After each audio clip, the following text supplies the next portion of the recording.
In 2010, Yamaha did something everyone in motocross thought was insane. They took the dirt bike engine and literally spun it backwards. The cylinder faced the wrong way, the exhaust came out the back, the intake came from the front. Rival teams laughed at it immediately. Riders said the bikes handled like they were cursed. Then things got worse. By 2012, Yamaha's biggest star, James Stewart, walked away from the bike mid-season. He gave up millions of dollars because he said the motorcycle was impossible to win on. Publicly, the whole project was starting to look like a disaster. Most companies would have killed the idea right there. Yamaha didn't. For half a century, the motocross world had settled on one way to build an engine. Every single brand did it. Honda, Kawasaki, Suzuki, Yamaha too, at least until 2010. The engine tilted forward with the exhaust pipe running out the front of the bike and the carburetor sitting in the back. This layout won championships, tons of them. Riders were winning on these bikes, teams were making money, and nobody had much reason to question the formula. By the late 1990s and early 2000s, this design had become the industry standard because it kept winning championships. Racing teams saw no reason to gamble on radical alternatives. If you own a motocross team and you need to choose between a design that won 47 championships and one that's never even been tried, you pick the 47 championships every single time. But inside Yamaha, a group of engineers started thinking differently. Not openly at first, they were working on this thing called a skunkworks project. You know that term? It means basically that they were working on it after hours, without official approval. They were experimenting with ideas the rest of the industry had already written off. They were looking at a concept that had failed catastrophically before, one that the entire industry had dismissed as a dead end. Cannondale had tried this backwards engine thing in the early 2000s with their MX400. On paper, the concept had theoretical advantages: a straight intake path, better fuel efficiency, lower center of gravity through careful weight distribution. But when they actually built it and put it on the track, everything fell apart. Reliability issues everywhere, engine mapping that made no sense. The suspension didn't work, the bike was expensive to produce and cheap to break. Cannondale went bankrupt trying to make that bike work. So when Yamaha's engineers started quietly researching the reverse cylinder concept, they were fighting two enemies at once. One was physics, the other was the ghost of Cannondale. Cannondale's failure hung over every conversation about why this was suicide. The entire industry had looked at Cannondale's disaster and collectively decided that backward engines didn't work in dirt bikes. Period. End of discussion. What Yamaha's engineers believed, though, was that Cannondale had been right about the theory, but wrong about the execution. The concept of centralizing mass, of using a straight intake path, of tilting the engine rearward to bring heavy components closer to the bike's center of gravity, these weren't just guesses. There was real physics behind them. The problem was that Cannondale had tried to do it with 2000s technology and suspension that couldn't handle the weird dynamics this engine created. Yamaha thought they could do better. They went to the board and asked for a staggering amount of money, 9 figures. They wanted to completely redesign the engine architecture, create new frames, develop suspension systems that could handle the bike's unusual weight dynamics. The development costs were enormous. Yamaha was testing new chassis concepts, redesigning major components, and building prototypes for years. This wasn't a cheap experiment. It was a bet the division gamble on an idea the motocross world had already determined was a failure. And the board said yes. And in 2010, the motorcycle everyone was waiting for finally showed up. The 2010 Yamaha YZ450F looked alien. The cylinder faced backward, the intake came from the front, the exhaust wrapped underneath the seat in this strange coil pattern. When you looked at the bike, your brain had to work to understand what you were seeing. It didn't look like a dirt bike. It looked more like someone took a dirt bike apart and put it back together wrong. The engineers had created something mathematically beautiful. The idea of mass centralization was real. By putting the heavy cylinder, the throttle body, the fuel injection system, all the rotating parts closer to the center of the bike, they'd reduce the rotational inertia when the rider wanted to change direction. On the test track, professional riders said the same thing every single time. I think just the complete look of the bike, it looks really trick, and it just looks like nothing out there, so I'm excited to get on it. The bike felt unbelievably light in the air. The bike responded to steering input faster than anything anyone had ever ridden. In the air, the bike reacted instantly to rider output. Whips felt sharper and scrubs took way less effort. The bike changed direction so quickly that test riders kept coming back convinced Yamaha was onto something. But on the ground, it was a different story entirely. Riders complained that the bike felt loose entering corners. Worse, they described a violent front-end wiggle that destroyed confidence. When you cracked the throttle mid-corner, the back end wanted to shoot up and the front end wanted to push out. That's the exact opposite of what you want. You need the front tire to grip and hold an inside line. This bike did the opposite. The downdraft fuel injection system was too aggressive off the bottom. Instead of building power smoothly, the engine snapped hard the moment you rolled into the throttle. Riders said it felt unpredictable, especially in deep ruts and rough corners where precision mattered most. People started writing comparisons to New Coke. You know that story? So Coca-Cola changed their formula in the 1980s thinking they'd make a better product, but everyone hated it so much that they brought back the original. That's what everyone said about this Yamaha. It looked different, the company promised it was better, but it fundamentally didn't work for what people actually wanted or needed. The bike became known as a wide, heavy barge that beat you up for an entire 30-minute race. It exhausted riders because the power came in on such an aggressive way that it demanded elite throttle control and extremely precise body position. And if you weren't shaped in a particular way or didn't ride in a particular style, the thing would either fight you through the corner or destroy your lap times. Then, the entire project blew up in public. In 2012, Yamaha's biggest star walked away from the bike completely. James Stewart didn't blame the team, he blamed the bike. Suddenly, Yamaha's radical new design wasn't just controversial, it looked like a complete failure. James Stewart wasn't just any rider. He was maybe the most naturally talented motocross rider of his entire generation. Walking down there, and I'm like, hey, I'm done. And they're like, yeah, he crashed. I'm like, no. James Stewart's done. I ain't never racing again. Pull my mechanic aside, told him, hey, I'm just letting you know, I'm done. Like on there, I'm done. He was multiple-time champion, fast in ways that made other riders look slow. He was also the most commercially valuable rider Yamaha had for the 2012 season, riding for their Joe Gibbs racing operation. Stewart's style was aggressive and front-wheel focused. He liked to bury the front tire and pivot the bike around on it. This technique worked beautifully on conventional motorcycles, but on the reverse-cylinder YZ450F, it was completely incompatible. The bike didn't want to do what his body was telling it to do. Through 2012, Stewart crashed constantly. He was injured multiple times. When he did finish races, he was fighting the bike the entire time. The JGR team had unlimited budget, and they spent it without restriction trying to customize the suspension, change the chassis up, reprogram the fuel injection mapping. Nothing worked. Stewart could win on the old 2009 Yamaha. On the new bike, he could barely finish top 5. In May 2012, Stewart did something almost unheard of in a professional motorsport. He broke his contract mid-season. The contract had no performance clause. He could have legally stayed, ridden around in 20th place, and collected his entire salary. Instead, he walked away from millions of dollars because he said the motorcycle was holding him back. What made this so devastating for Yamaha wasn't just that a star rider left. It was what he said afterward. Stewart wasn't blaming the team or making excuses for himself. He was saying the bike couldn't win. He specifically contrasted it with the 2009 model, where he won 11 of 17 races. The message was crystal clear. Yamaha's radical new engine was the problem. For the corporate brass and the engineering team, this was an existential moment.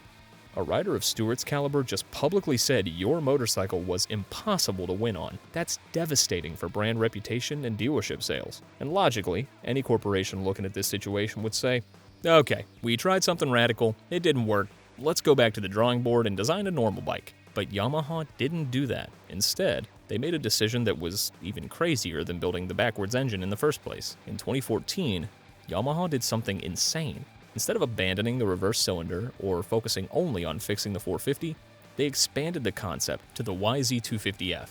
The same design James Stewart had called unrideable was now going into a smaller bike.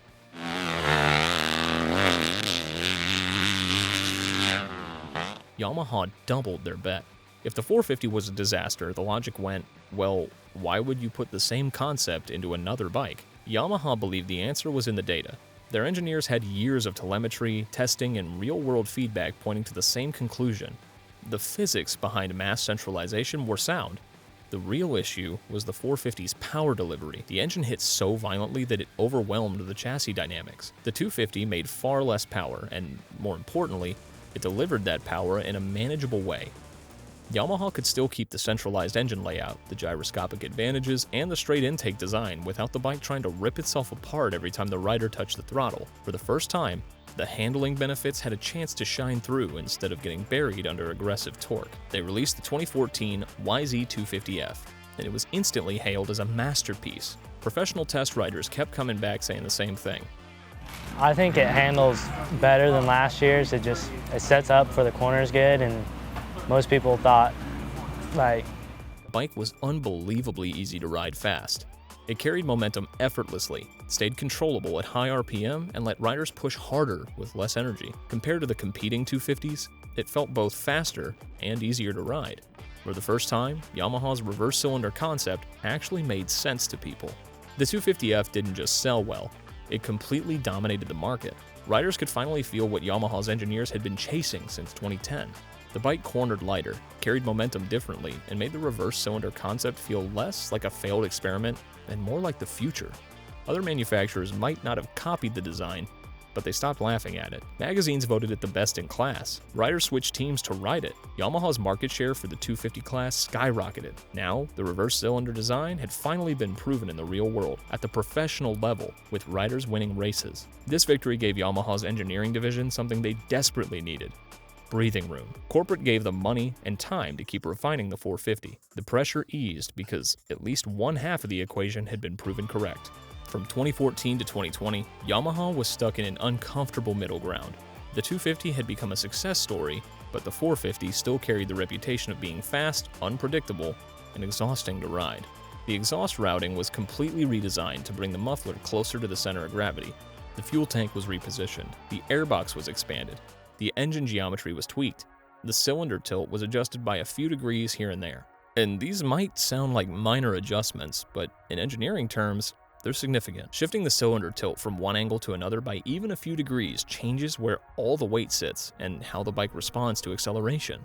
During the mid-2010s, the competition went all in on complex pneumatic air forks. Honda, Suzuki, and Kawasaki all chased the new technology, but the setups were notoriously difficult to dial in. Air pressure changed with temperature, track conditions, and riding style. Weekend warriors struggled with them constantly. Yamaha stayed with their KYB coil spring suspension, which many riders already considered the best setup in motocross. That stability let Yamaha keep focusing on refining the reverse engine platform, instead of constantly chasing suspension problems. By this point, Yamaha had spent nearly a decade getting mocked for the reverse engine bike. Riders complained about it, fans hated it, and James Stewart had already walked away from it publicly. But underneath all the criticism, the engineers kept finding small breakthroughs, and eventually, those breakthroughs started turning into something dangerous for the rest of the industry.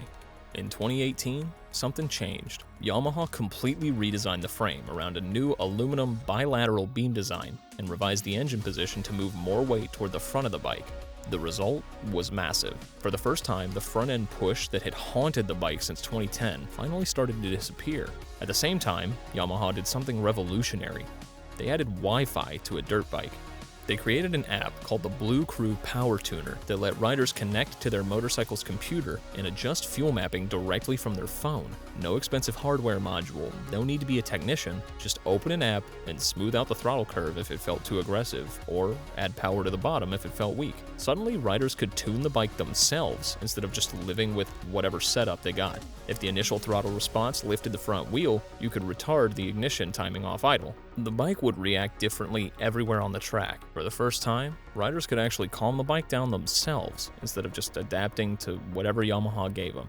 Going into 2021, Yamaha made another major decision. They dissolved their in-house factory 450 racing operation and handed the entire professional 450 program to Monster Energy Star Yamaha Racing. Star Racing had been running the successful 250 program, but the 450 had been struggling. Star Racing approached the problem completely differently. Instead of forcing riders to adapt to the rigid chassis, they experimented with aftermarket parts, engine mounts, and suspension setups until the bike finally started to settle into ruts and corners the way riders wanted. The handling became calmer, more predictable, and far less exhausting over a full moto. The results were immediate. Dylan Ferrandis, riding for Star Yamaha in his first factory 450 season in 2021, won the AMA Pro Motocross 450 Championship. He clinched it early. Suddenly, riders could finally extract what Yamaha's engineers had been promising for over a decade. The bike was fast, predictable, and finally working the way Yamaha had envisioned.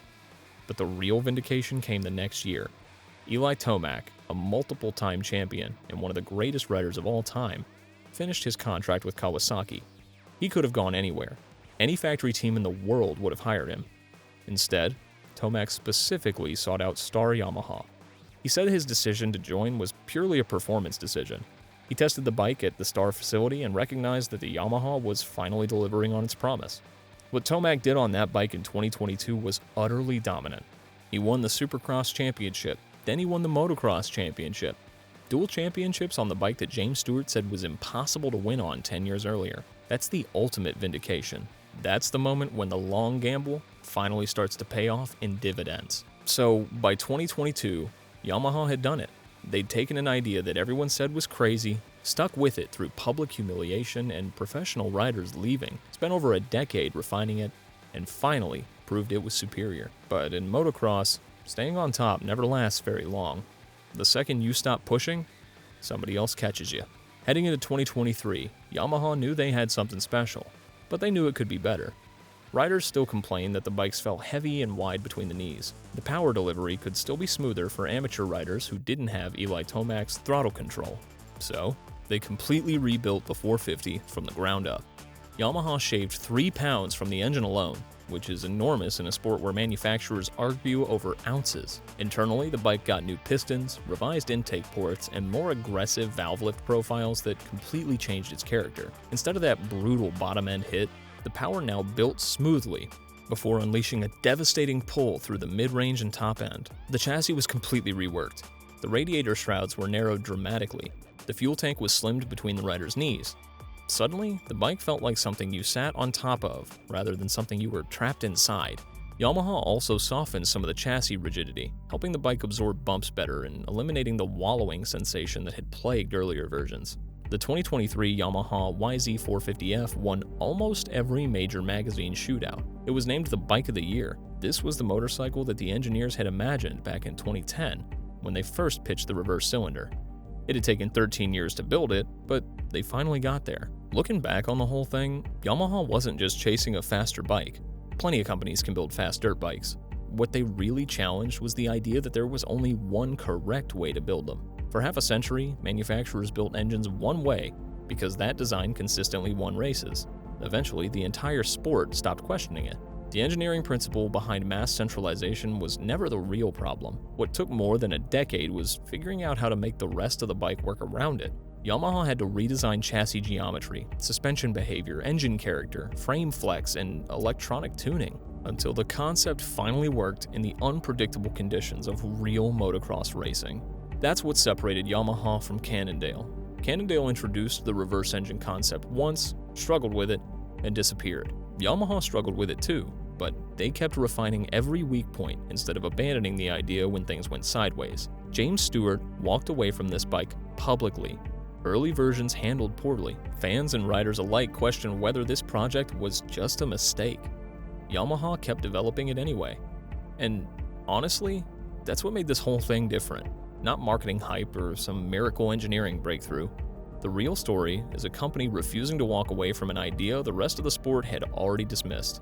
Yamaha believed the concept wasn't broken. It was unfinished. Over time, the rest of the industry started realizing they might have been right. Today, the Yamaha YZ450F is one of the best-selling motocross bikes in the world. The same reverse engine platform that once got mocked, criticized, and compared to one of the biggest product failures in corporate history is now winning championships and dominating showroom floors. That didn't happen because Yamaha got lucky. It happened because they were willing to keep refining the idea long after everyone else thought they should quit. So what do you think? Was Yamaha genius for sticking with the reverse engine concept, or were they just stubborn long enough for it to finally work out? Let me know in the comments. Thanks for watching, and stay wicked.